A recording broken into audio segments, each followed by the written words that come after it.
Welcome to Priya Banu's kitchen.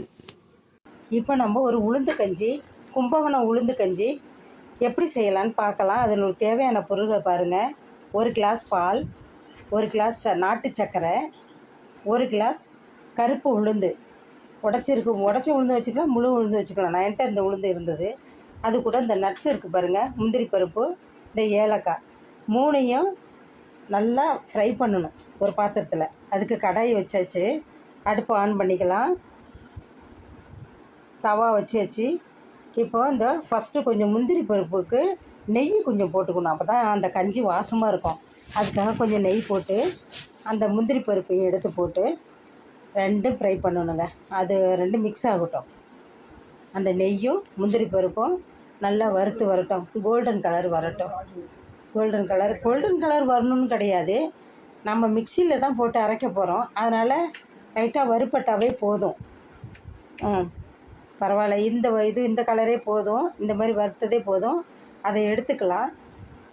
Next உளுத்தம்பருப்பு இருக்குது பார்த்தீங்களா, அதையும் அந்த எண்ணெய் சட்டியில் போட்டு வறுத்துடலாம்.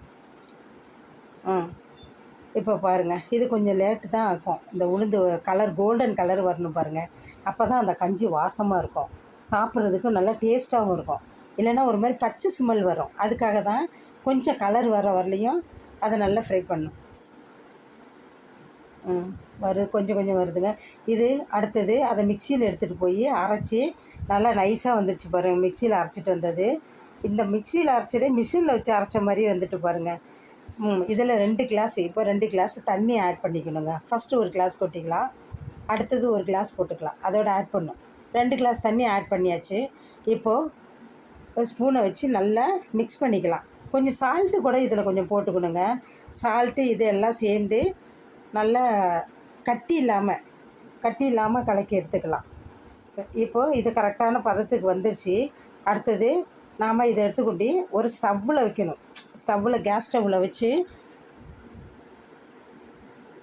வச்சு அதை திக்காக வேணுனாலும் எடுத்துக்கலாம், தண்ணியாக வேணுனாலும் எடுத்துக்கலாம். கேஸ் ஸ்டவ்வில் வச்சு நல்லா கட்டி பிடிக்காமல் மிதமான சூடு வைக்கணும். அதிக சூடு வச்சிட்டிங்கன்னா அடி பிடிச்சிடும், அதை டேஸ்ட்டே மாறிடும். அடி பிடிக்காமல் நல்லா கைவிடாமல் கிளறிக்கிட்டே இருங்க.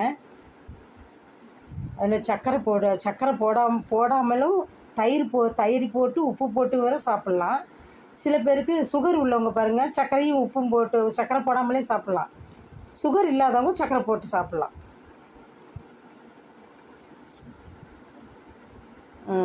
இன்னும் கொஞ்சம் கலர் இன்னும் கொஞ்சம் திக்காக வரணும்.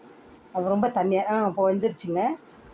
ஓகே, இது வந்து எல்லாருக்குமே நல்லதுங்க. கால் வலி, கை வலி, உடம்பு வலி எதுவுமே வராது.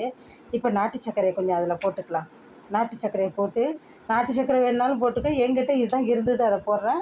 உங்கள்கிட்ட என்ன சுகர் இருக்கோ அதை போட்டு ஆட் பண்ணிங்க. இது என்கிட்ட இப்போ தேங்காய் அதில் கொஞ்சம் போட்டுக்கலாம். தேங்காய் போட்டோடனே வெறும் வாசம் பாருங்கள், நல்லா வாடையாக நல்லா பாருங்கள். இப்போ பார்த்த உடனே சாப்பிடணும் போல் கம்மன்னு வாசம் வந்துருச்சுங்க. உளுந்து இது தாங்க கும்பகோணம் ஸ்டைல். நாங்கள் மார்னிங் இதை தாங்க சாப்பிடுவோம். கும்பகோணத்துல எல்லாம் மார்னிங் டீ காஃபி எதுவும் கிடையாதுங்க. இதுதான் மார்னிங் எழுந்தோடனே ஆளுக்கு 1 கிளாஸு சாப்பிட்டுட்டு, இன்றைக்கி வரலையும் கால் வலியெலாம் இல்லாமல் இருக்குதுன்னா இந்த உளுந்து கஞ்சி சாப்பிட்டு தாங்க. நீங்களும் ட்ரை பண்ணி பாருங்கள், ரொம்ப நல்லாவே வந்திருக்குதுங்க. தேங்க்யூ.